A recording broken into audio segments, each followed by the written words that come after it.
to Supply Chain Next with your host, Richard Donaldson. Join us as we explore the ongoing evolution of supply chain, from the challenges professionals face every day to the ongoing digital transformation of the entire value network. And hello, welcome to the next episode of Supply Chain Next. And I am thrilled this afternoon for Vivian Tai here to join us on this episode. Super excited to have you here, Vivian. And you are in Amsterdam today, so thanks for dialing in and welcome. It is my pleasure. Thank you so much for having me. Oh, absolutely. I mean, we're going to get into it, and there's so much in here that I want to get into, especially with all the things that you are doing with GS1, your kind of position and thought leadership when it comes to kind of the asset management, the data records, the clean records that are out there, and that is near and dear my heart. So we'll leave that there. But like kind of like start every episode, we'd love to hear a little bit about you and your origin story, because a lot of people are very curious about they hear all these supply chain things, and like people are curious both at almost undergraduate levels through graduate programs, through professionals. People love to hear how you kind of started, your course and what brought you into the world of supply chain. Yeah, sure. So I think this is kind of the story that a lot of supply professionals are familiar with, but we kind of fall into it. You don't really necessarily choose to be in it. And maybe the, narrative has changed a bit for others who are, becoming really aware of supply chains. But for me, I actually started out on the retail tech side. Like right after graduation, I was working at a retail tech startup. And then I went into an innovation lab to continue my interests in the technology and the potential it has to make an impact on industries. And then I, from the innovation side, fell into this role, which is innovation for supply chains. So it was kind of a meandering path, but I think when I look back, it makes a lot of sense, because I've always been chasing after making an impact. And where would you make an impact if not in supply chains, where it touches on every facet of our lives? Absolutely. And I think, I'm going to double click on a couple things in there, because I think, oftentimes when people are telling their origin stories, and they kind of use that in the world of Marvel and DC and all that sort of stuff, right? Yeah. I mean, there's superpowers, right? And you've developed superpowers in the area of supply chain, whether you wanted to or not. But I also think you keyed on something as well. Certainly the crop currently, a lot of people fall into supply chain, right? Even though it's now becoming the biggest thing, it's the top of mind for everything. It's like it's the Leviathan in the sea that people knew was there, but never quite fully saw or addressed. However, for a lot of the people listening, you went to school and, you had a particular career path, like a lot of us did, right? I mean, for God's sakes, I had international relations and economics. I never thought I was going to be in supply chain. And you look like kind of dabbled in the fashion world, right? Yes. So you went to school for something, then kind of got into fashion, which is kind of more, I'm going to say more traditional. Yes. Somewhere in that path in fashion, you came across supply chain and were like, oh my God, I figured it over. And, that's not a normal progression, but I think it sets the stage for your, again, origin story and how you got in.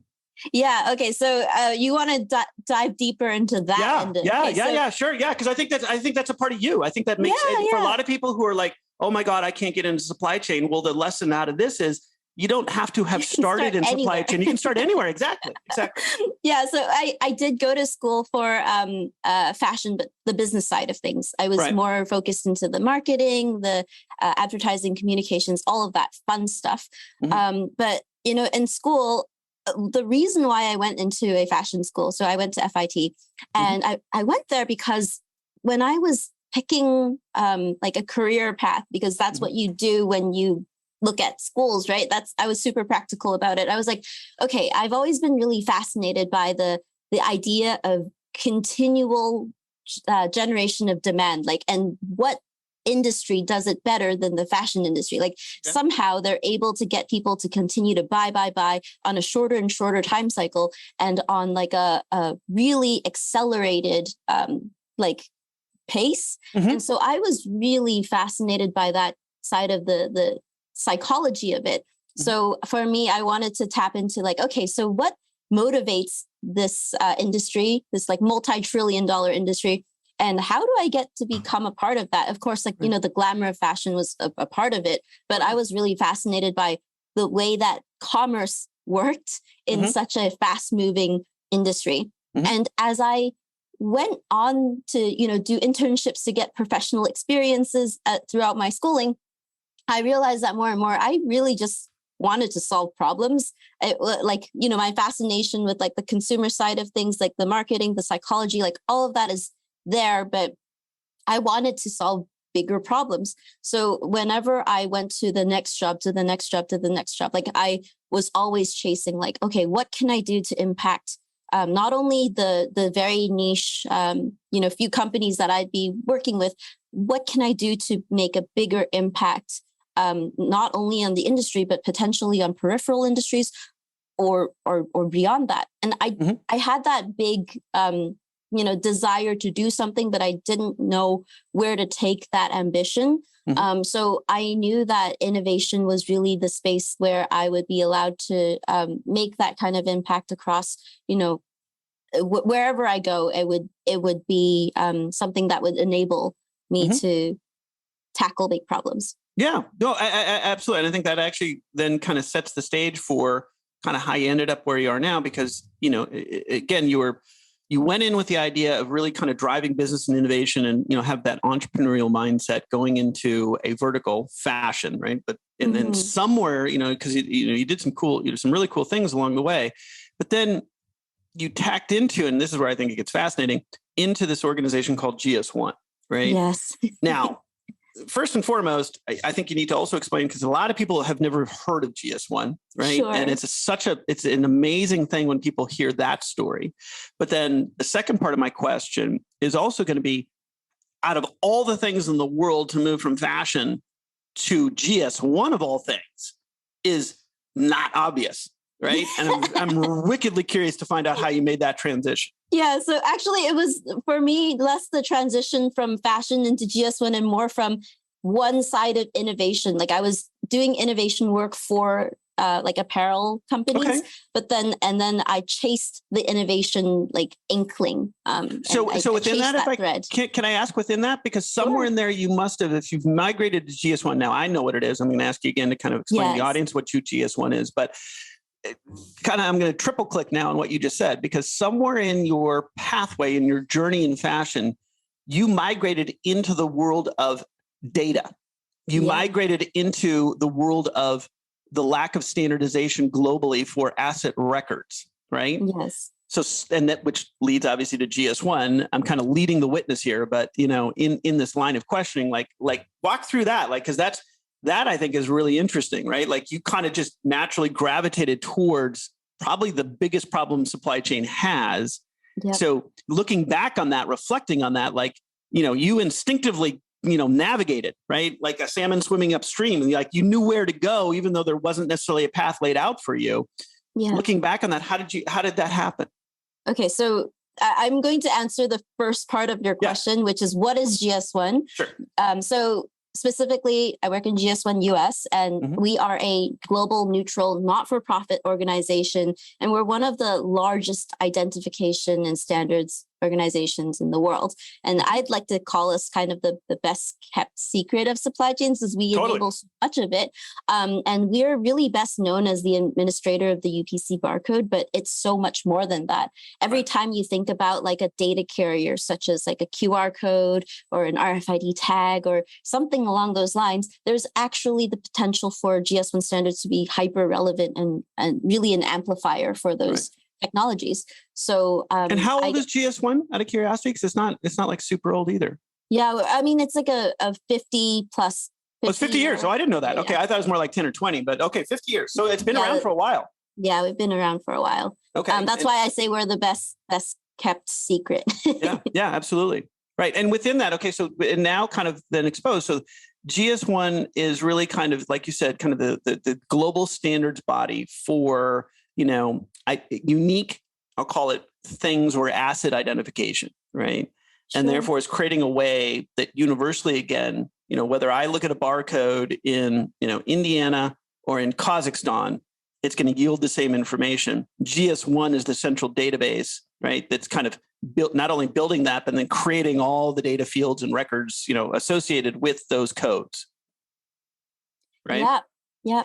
And so with that then, and again, you and your career path kind of started identifying that as an issue, right? In your sort of pursuit of the business side of fashion, which then led to GS1 for you, right? So I'm still kind of curious as to that progression, because again, GS1, like you said, is the best kept secret for everything, and is the underpinning to what I think is going to unlock the supply chain of the future. And so again, I think we could talk for hours just about that. Yes. But as it pertains to you and your career development, again, it's a fascinating, like even at GS1, I'm sure most of the people there didn't seek out GS1 to work there. They kind of fell into it too. Exactly. I mean? Yeah. So just to be completely transparent, for me, I didn't seek things out at GS1. Okay. I didn't even know what GS1 standards were until I saw the job posting and started looking into it. Right. So I was looking specifically for innovation roles. And so innovation, a few years ago, there were jobs, of course, but it wasn't like as prevalent as it might be today. Mm-hmm. And so I was just looking around for options out there, and there are a lot of innovation labs that might be looking for people. But I, again, was chasing the bigger impact, the higher high, right? So when I came across this job posting, I was like, I have no idea what they do, but this sounds really interesting. I'm going to apply and see what comes out of it. So I think my background actually played a role in how the hiring team saw me, because they liked that I had industry experience, because taking that back into, our organization at GS1 US, being able to serve our members with actual industry experience in hand, that's actually, that makes it, more relevant, whatever we do, more relevant to them. Mm-hmm. So, I have to say that it's not as hyper intentional as as you might have thought. It was really just, I was looking for open positions in the innovation space. And then I came across a very, very interesting proposition that the GS1 hiring team was laying out. Absolutely. And I think, but again, at the end of the day, things happen for a reason, right? Yeah. And I think that's kind of the whole point when you started with this, is we don't normally, a lot of people in supply chain today didn't think to pursue that as a career the same way like a doctor might, right? Like, as a kid, you go to college, you're like, oh my God, I need to be a doctor. And so you're just hyper focused on that. Most of us supply chain folks, as you say, kind of fell into it, right? We didn't go to school for it, but we kind of naturally got there. So, I mean, that lends right to the story. So GS1 is kind of this, again, fascinating, best kept secret out there. And you are the director of innovation, right? So what is that? What does that mean at GS1? I mean, GS1 is this what's innovating at the, at this supply chain level. And it's I'm excited to hear your kind of thoughts on this, because, I think you are literally at the forefront of what's going to unlock the supply chain of the future, to connect the whole supply chain of the future.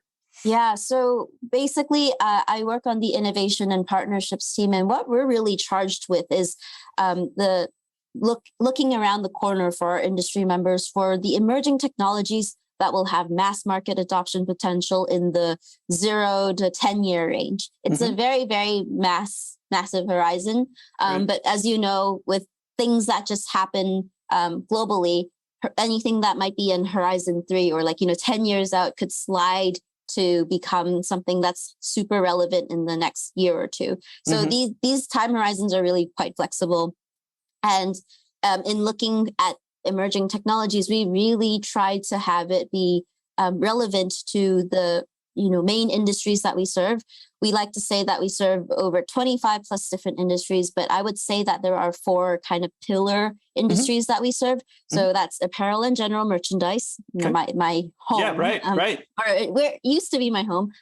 Food service, consumer packaged goods, and then healthcare and pharmaceuticals. Those are really kind of the industries that we interact with on the most consistent basis. But there are definitely others. And I would say that for the innovation team, the exciting part for what we do is we listen to problems, but we also, scout for startups. We look at, what's up and coming, and we try to apply whatever it is that we're seeing, and then associating it or applying standards to it, because what we're really trying to do is extend the reach and relevance of GS1 standards, showing people how to connect the dots between emerging technologies, the problems that they're facing or the challenges that are arising, and how standards could be a part of that as either an amplifier or an enabler. So let me tie back to, again, this is going to sort of a question about also GS1 as well too. So what is GS1's kind of clear mission statement? Right? Because I think you're also talking about that, right? And aligning that to what you guys are looking at in 10, 20-year timelines in innovation. And that's kind of a second part to that question is, again, is GS1, and we're talking about that. And I think this is, we could also do multiple episodes on just GS1 itself. I think it deserves that visibility. But as a standards body that's 50 years old, it also has like cousins like the IEEE, right? Or other standards organizations that exist out there. So what's different about GS1 or similar to more household standards names and bodies that are out there? Yeah, so I think really what we do is we help organizations uniquely identify products, locations, assets, companies, and like many things along the supply chain. And we share that information in a consistent way, right? So that it's that people or organizations can transact or trade in a commonly understandable way. We really like to say that the identification of everything makes anything possible. And as we see more and more of a convergence between digital and physical realms, this is going to underpin everything, the identification piece. So that's really what I think I would say is mission critical to what we do. Right. Is it fair to say, and we're going to kind of repeat a little bit what you said, is it fair to say that sort of GS1's mission is really, like you said, as a neutral standards body to create the physical and digital, I guess, standard records that are associated with assets, right? Because at the end of the day, right, if I'm not mistaken, GS1 is really trying to create the standard records, right, that everyone can transact on. Because, if we have one global supply chain, and I'm trading something, a garment from, Perth, Australia, and it's going all the way over to, say, Scotland, and I don't have any standard record between, how do I communicate? How do I know what's going on? And so underneath all of the covers, GS1 is there to create standards across all assets globally that creates a common way for everyone to transact. Yeah. So the more, like you're hitting on all the right points. Okay. I just would say that it's like more of that GS1 provides a common language, so that parties can seamlessly communicate it, their data needs across the supply chain, so that products become easy to find, buy, trace, and you can fulfill on a common basis. Right. And I think, and again, that's super, I'll tell you, the analogy that comes to mind immediately for me is in the world, and most people don't realize this, but in the world of aviation, when you're a pilot, right? If you become a pilot in the world, you have to learn English, right? Because there has to be one common language for all pilots and all planes flying in and out of every airport. So even if you're on a French air carrier and you're landing in Paris, you are speaking English, because there has to be a common language for all these pilots and air traffic controllers to communicate. Otherwise, planes would be crashing all over the place. Yeah. So you're creating that standard language, right? And trying to apply it to this fragmented supply chain that is now becoming, and everyone's recognizing, is actually one giant supply chain. Like the supply chain is it's like a web. It is. It's a network, right? In fact, even the word with Jim Tompkins, we were on the other day, who and we were talking about how even the word supply chain is not apropos anymore. It really is more of a network, like you just said. And really, there's even a new lexicon we should probably start thinking about in the world of supply chain as it evolves, right? But again, I think, pulling back here into what you're doing. I mean, GS1, first of all, again, like I said, I was so thrilled to have you on here, because I think it's such an incredible thing that people need to know about. It's so timely right now in the world of supply chain, because the 100 gigatons of things that we see out there needs to have a GS1 like standard apply to all of it, so we can all see it. Otherwise, we're never going to see the full supply chain. So I think that, again, it just seems like for 50 years, GS1's been kind of doing this thing. And all of a sudden now in 2022 or 2021, it has got to be the hottest thing out there right now. right? And you're leading innovation. Like, how much cooler could that be? Yeah, I feel the same way. Right. So, we get to explore a lot of various technologies, from biotechnology such as DNA taggants to artificial intelligence to the metaverse. Like, all of these things actually have a relevance not only to supply chains, but to the ways in which we do commerce, right? Mm-hmm, so definitely in a very exciting space. Well, let's dive into that. Let's dive into a little bit of where. So we've kind of got into a little bit of where you've come from, how you've gotten into it, and now we've talked about GS1 as a standards body and what it's doing, and you are at the forefront of its innovation, looking out 10 or 20 years. And I'm sure now this is where we get into it. There's all these buzzwords running around, right? I mean, everyone hears all it's almost like buzzword bingo. It's like whether it's blockchain or AI or ML or NFTs or God only knows what, 3D printing, blah blah blah blah. Yeah. Okay. You're the expert. What's really when you look at innovation for this type of world, what is your top 3 or 4 things that you're kind of focused on, and maybe take a view out a little bit further? Like, what do you see in the horizon that people aren't even aware of right now? So I would actually say, and I always say this because I'm in innovation, but like technology is just a means to an end. It right. really depends on what you want to do with technology, right? So, right. Like blockchain is meaningless if you don't actually have a good use case for it, right? Right. So, right. What's your problem? If you don't have a good problem statement, you can't do anything. Exactly. So right. I really think that, a good amount of my time is spent looking and evaluating what the problems actually are, so that we can connect the solution to that problem. Yeah.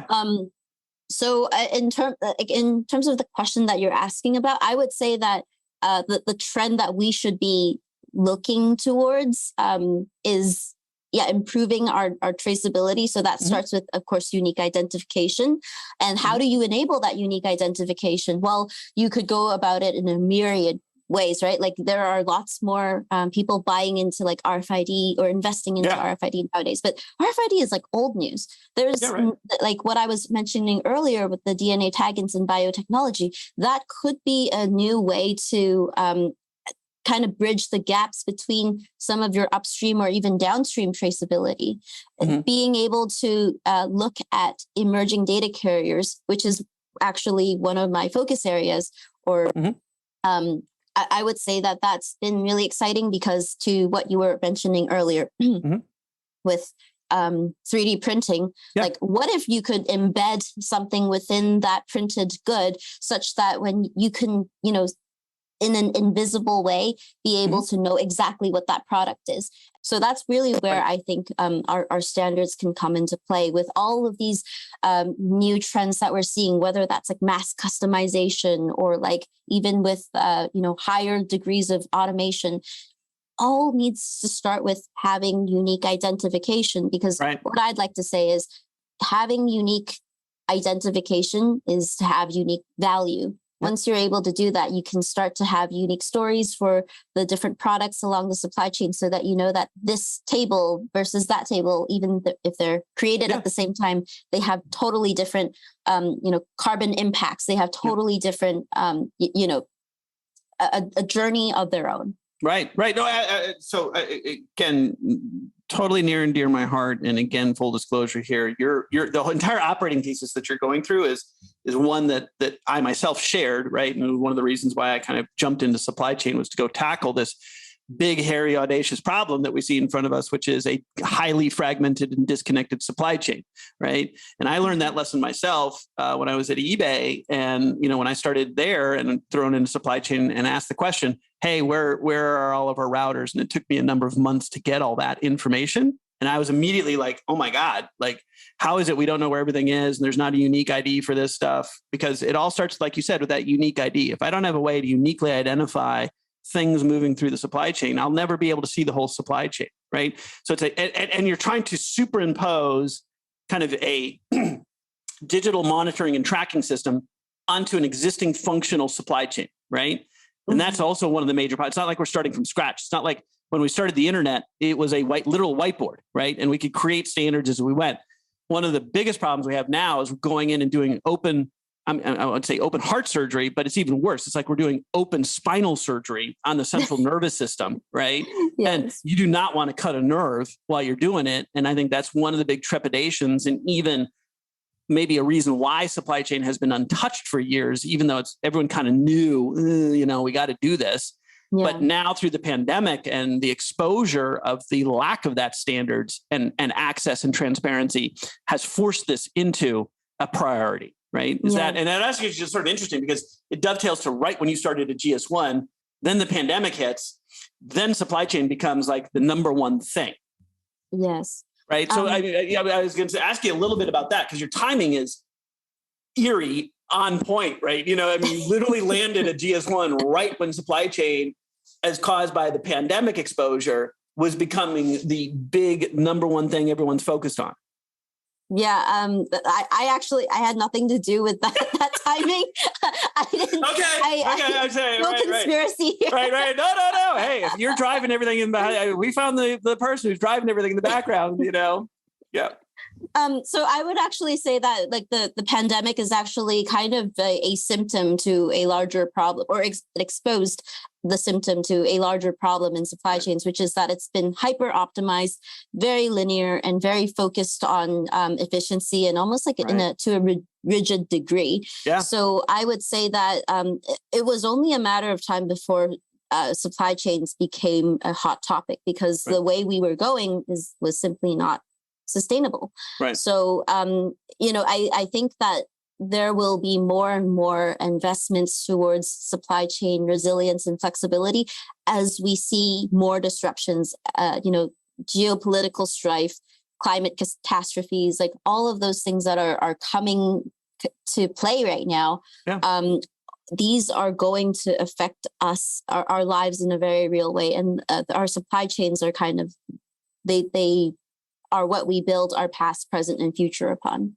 Absolutely. I mean, one person comes to mind is Brian Aoyo and Lisa Morales over at Refashion Ventures, if you don't know them. I love them. They're awesome, right? I mean, again, it's such a small world, and they're all over it. And Brian, he always says the world is a supply chain, right? And I think that's also becoming true, is that the hyper-connectedness, I mean, the internet's connected to everybody, but even before the internet existed the supply chain.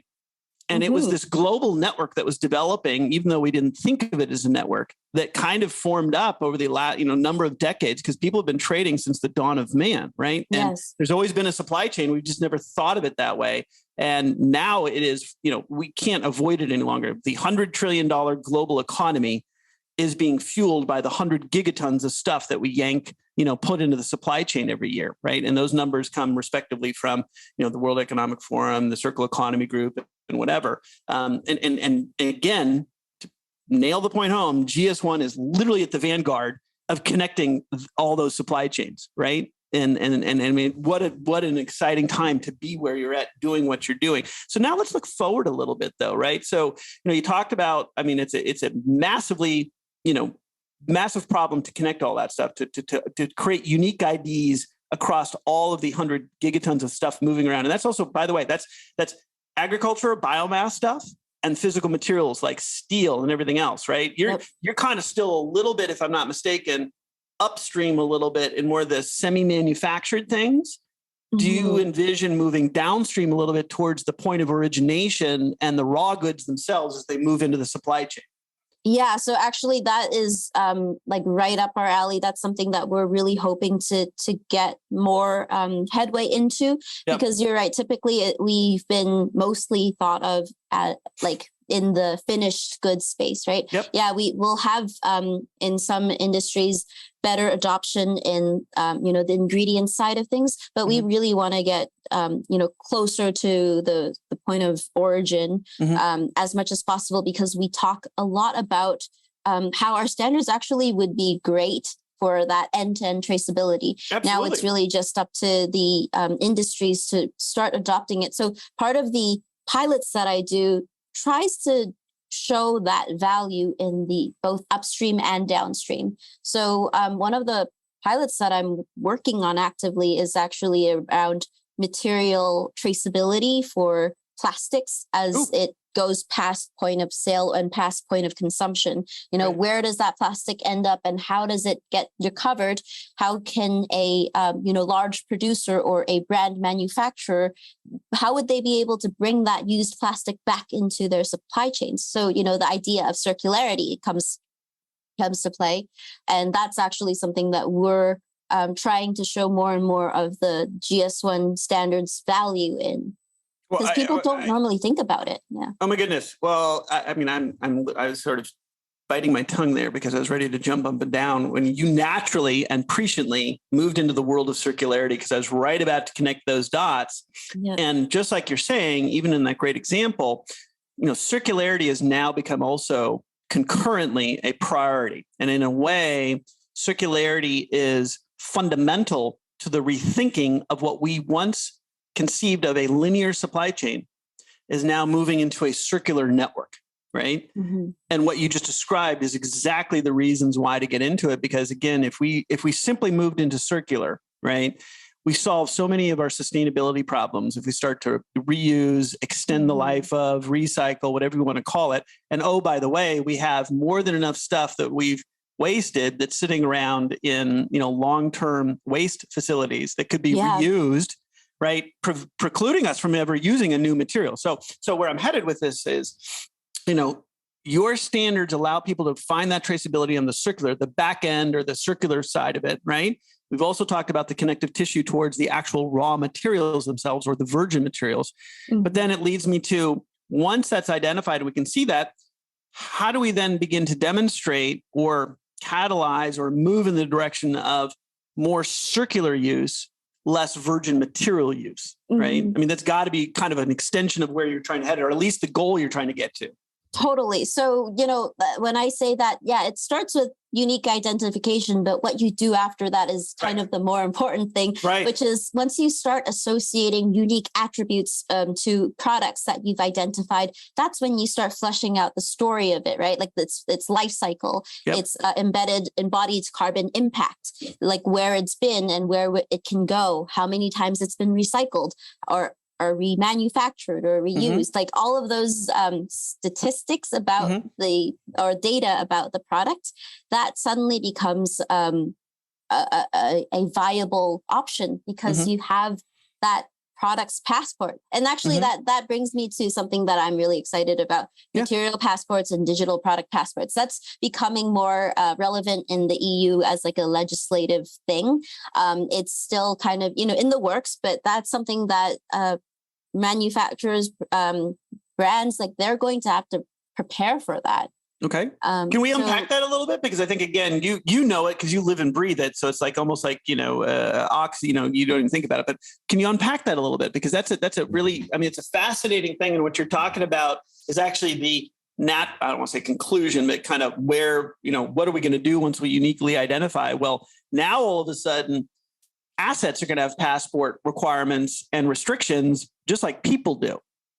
Yes. Right. And so, unpack that a little bit, because I think most people don't realize that's going on, even what's going on regulatory wise, right? Countries are stepping up and going, you know what? We're no longer going to allow anything that comes in this country that, had child labor or something like that. Right. Yeah.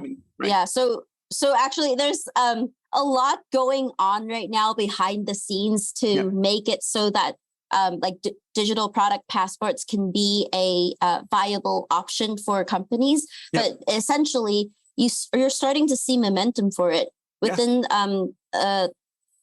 within the US. Maybe there's less so of that, but when people are focused on digital product passports, it's really for the use cases that I've just described, right? Being able to track and trace something to know how many times something has been through sanitation or whatever it is that action or that event is, you have a way to know that story. And it's really for the purposes of circularity that this digital product passport is really important.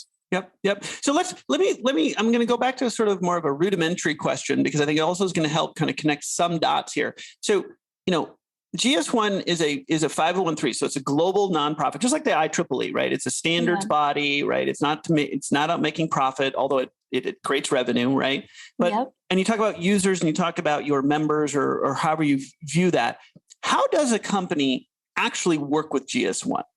Yeah, so actually it starts with a prefix. Like you come to us for a license so that your company is globally and uniquely identified with that prefix. Right. And then everything, when you look at the numbers underneath a barcode, right? Like there's the machine readable portion and then there's the human readable portion, which are the numbers. Right. It's that combination of a unique company prefix and the unique product number that really is how you uniquely identify a product.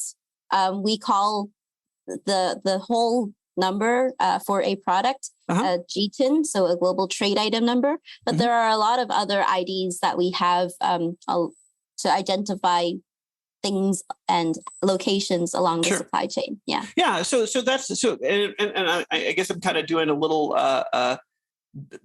sales advertising here for y'all, because again, I'm sitting here going, well, how come not every company in the world or every Fortune 2000 should be knocking on your door right now saying, I want to sign up and get this standardization going on? Because I can't see into my assets. And oh, by the way, I understand now I'm part of a global supply chain. And if I don't work with someone like GS1, I'll never understand what's going on in the overall supply chain and how I'm being impacted. Yeah, so that's the multi-million dollar, billion-dollar question, right? Right. So, I think, as a person wearing the GS1 US hat and also huge fan, but just objectively speaking, I totally agree with you. But I can see that there are some people who find less value in potentially adding serial numbers to their products or whatever, because they are a vertically integrated operation where they don't want to interact with, outside trading partners, where they want to, have a degree of privileged information. I think those are the ones who are kind of furthest away from wanting to adopt globally unique identification that can be, referenced by others in the supply chain. And I'm going to try to be diplomatic here about this, but and I'm not you, but I'm just saying, like, those companies that if they're listening, right, I'd be like, okay, you are kind of writing yourself off into oblivion because you're not recognizing that the supply chain, this 100 gigatons on this 100 trillion is one big supply chain. And there is not a unique individual enterprise supply chain that exists on this planet. It's all part of one global supply chain. And again, it kind of goes back to the whole key around supply chain, whatever you want to call this evolution, is going to be about collaboration, right? Yes. If we don't figure out that companies at the end of the day are we're all human beings on the same planet, pulling from the same resources, right? I don't care if you're Nike or Ford or, Rolls Royce, right? At the end of the day, steel comes from all the same places, right? The materials, cotton comes from all the same places. So I find it kind of interesting, and I get it, right? That you're kind of shedding the whole, this is sort of the open source, closed source war that early on in software days happened, right? Well, open source won, right? And it's the same thing here. It's like, it's kind of like an open source, version of the global supply chain on display. And I'm just curious. I mean, I get it. I hear the same thing too, right? But now let's think about some of the forward thinkers that you're working with. They're coming in and they're like, yeah, rah, we're a part of this. I mean, there's got to be a flood of people. Are there other industries that you guys are starting to get? You talk about your 4 pillars, are things like oil and gas or transportation or, some of the more industrial style things, right? I mean, healthcare is pretty industrial at the back end, right? What are the other kind of, big industries that you see kind of joining up with you guys?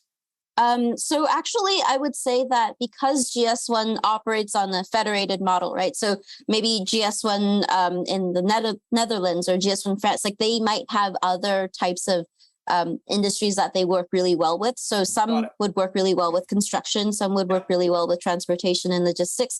But from our side, of course, from a development perspective, we would love to get more into these other industries, but we need to develop that muscle for it, right? So I am totally all for, running pilots and for these types of industries to show, evidence in hand. This is how GS1 standards can support your industries.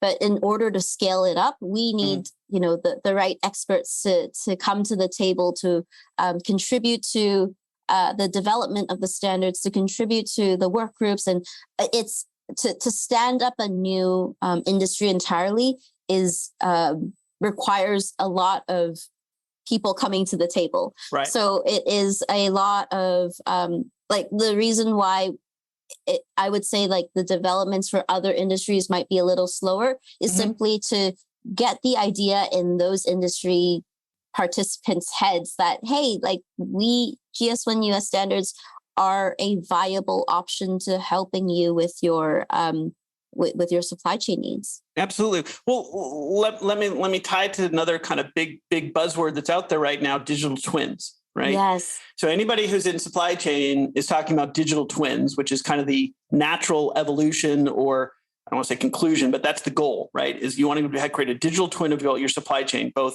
the global supply chain and your unique individual supply chain within that supply chain, right? GS1 is the key to getting to that digital twin. Totally. So, you know what I'm saying? So I look at the Digital Twin Consortium as an example, right? Now, whether that's going to work or not, but that's an industry group, nonprofit. I'm not sure where that's going to be because it still has sort of that corporate, kind of involvement that doesn't. Where GS1 is very neutral, right? Because you don't have that corporate kind of like. That's your neutrality is key to your success, right? Yeah, but by necessity, it has to be. Organization. Yeah, it has to be. You can't, because everyone's gonna be like, oh my God, if this is backed by Chevron, I'm never gonna work it, kind of thing, or whatever, right? But I look at the digital twin kind of momentum, and I see a lot of people talking about that, but they don't necessarily connect to the data that GS1 is kind of prepping for that digital twinning, right? So, do you work with right now, kind of? Leveraging other organizations that are in the world of digital twins, or how do you connect to digital twins? Because that to me feels like if every chief supply chain officer is saying, well, digital twins is my number one priority, you should be talking to GS1. Yes. Oh, thank you for that plug. Right. So actually, this really comes back to the digital product passport note that I was making earlier. Like, in fact, a lot of them, it's like there's so much overlap that I would dare say that there's I wouldn't call them exactly the same, but no. You're an enabler to the digital twins. I mean, you're a core functional enabler. If you don't have the asset data and transparency done right, you will never get to digital twins. Yes, exactly. So I would say that like for digital twins, like it's not just a supply chain thing. It's actually like when you think about like the metaverse, right? Like when you think about the digital to physical connection, you need a digital twin, but you also need some kind of anchor to tie that digital asset to the reality, right? Or to the real world. So really, I think that, from an innovation perspective, like there's so much space that we could occupy in terms of like unique identity for digital products. Right. Absolutely. Okay. Well, let's come back into and one that just jumps out at me too is, healthcare, right? That vertical. And specifically, one of the things that's come out of the pandemic is a need for everything you do, right? So I suspect, again, timing, you start up in 2019, you're at GS1, all of a sudden the pandemic shows up. And I bet healthcare may or may not have been one of the pillars at that time, but became a pillar immediately, right? If it wasn't before, it is now, right? If not one of the priorities. And the healthcare system is doing exactly that. They're like, we need traceability for our drugs, right? Like at the end of the day. So, I mean, they're running at you going, help. Yeah. Like, right? So actually, we've been working closely with the healthcare industry for, I think, many decades now. It definitely precedes my time. But we have been working closely with the industry on meeting regulatory needs. So like the DSCSA needs, like the Drug Supply Chain Act. I might be missing one of the acronyms, but that is something that we are actively working on right now with our work groups. And because, standards, it's such a consensus-based thing, right? So when regulatory bodies come together to assert certain needs, that's when things start moving quickly. So I would actually say that our healthcare vertical or industry is that quite successful in adopting the GS1 standards. Well, if it wasn't successful before, maybe it's been working for 20, 30 years, but certainly the pandemic pushed it into like hyper success, right? I bet the activity must have gone up tenfold over the last couple of years just into the healthcare practice with the GS1. Yeah, I mean the traceability of healthcare products is definitely like high priority, whether that's on the pharmaceutical side or like, the healthcare side. Right. Well, let's take a look. And again, these things happen. I look at the clock and I go, oh my God, it's an hour already. I could literally spend the day with you because you're number one, you're just in such a fascinating company, GS1. And secondly, your function, right, to look at innovation for this. I mean, you are literally setting the foundation for what ultimately will be the unified supply chain of the future. I mean, 10, 20 years from now, right, we will be able to see into the supply chain where everything's going, how it's being used, right? But you are literally laying the foundation with the standards that's going to make that happen, right? I mean, it is like such an exciting place to be. That is definitely the aspiration. We're working at it every day. Yeah, right on. So with that in mind, then kind of let's, in a way, like, what's coming up for you or the organization over the next year? What are the exciting things that you can kind of give people some previews into, both for yourself in the role of innovation or even for GS1 in, say, 2023? Yeah. So I think like personally, what I've been working on has been, largely focused on circularity and sustainability, awesome. Bringing that into supply chains so that they can become more resilient. So I mentioned earlier that downstream material traceability projects, but I'm also really excited about being able to help companies have greater accountability for their footprint, their impact of the products that they're producing. So we have recently wrapped up a pilot where we are able to associate carbon impact emissions to a traceability journey of a product. So that's basically awesome. Through the use of GS1 standards, through the use of a unique identifier at every step of the supply chain, whenever the product is from source to processor to a distributor to point of sale, at each step there's going to be its unique journey has a unique set of carbon impact associated, right? So for the longest time, people would probably not even think about GS1 standards having any sort of relevance to carbon accountability. But now because of the projects that we've been working on in the innovation team, like this is becoming more of that narrative. So I really hope that when I look into next year, we can become more of that enabler for those types of traceability, transparency, and accountability. Let me ask you a question on that. And because again, this is something very near and dear to my heart is sometimes we overthink things, right? We overcomplicate things. And in the world of circularity, which all of us should be, jumping, leaning into, whatever you want to call it, right? And the work at the Ellen MacArthur Foundation, right? Which is, kind of, obviously they're leading the charge in kind of the circle economy group, obviously, with their circularity gap reports that are coming out now annually. That's where I get the 100 gigatons of stuff. But where I'm headed is, even the idea of just simply tracking virgin material use versus non-virgin material use, which is really the essence of circularity, right?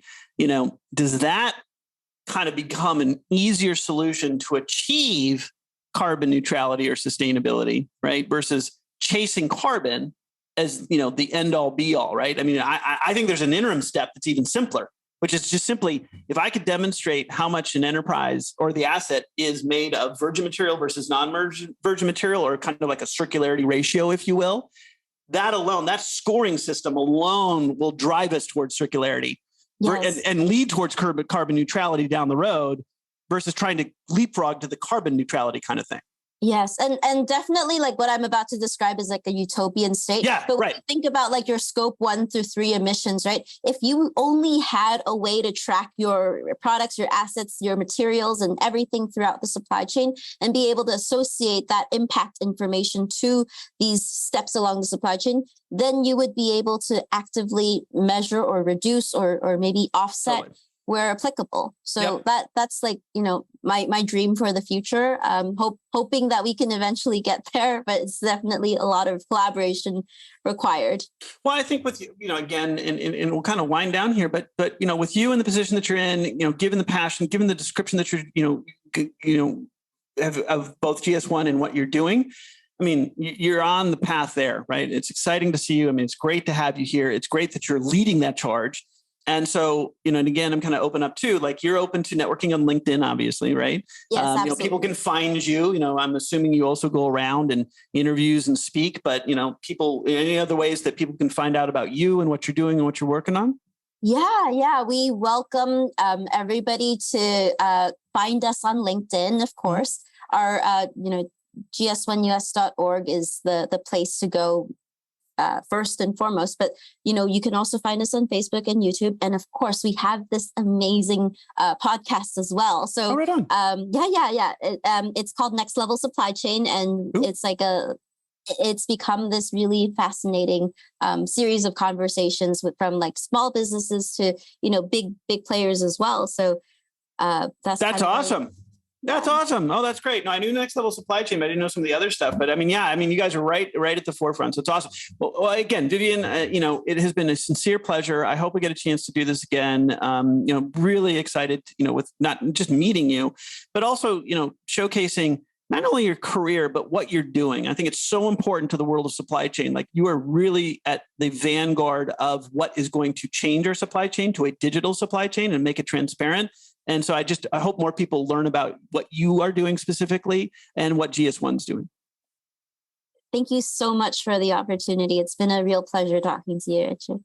Awesome. Thanks. Well, have a great day. Thank you. Thank you. Bye. Thanks for listening. If you have any comments about this episode or topics on supply chain you'd like us to cover, you can reach us at supplychainnext@requis.com. And while you're at it, check out the Requis platform at supplychain.requis.com. Requis allows you to manage the full asset lifecycle in the cloud while collaborating with your entire value network to buy, manage, and sell your assets. Find out more at requis.com.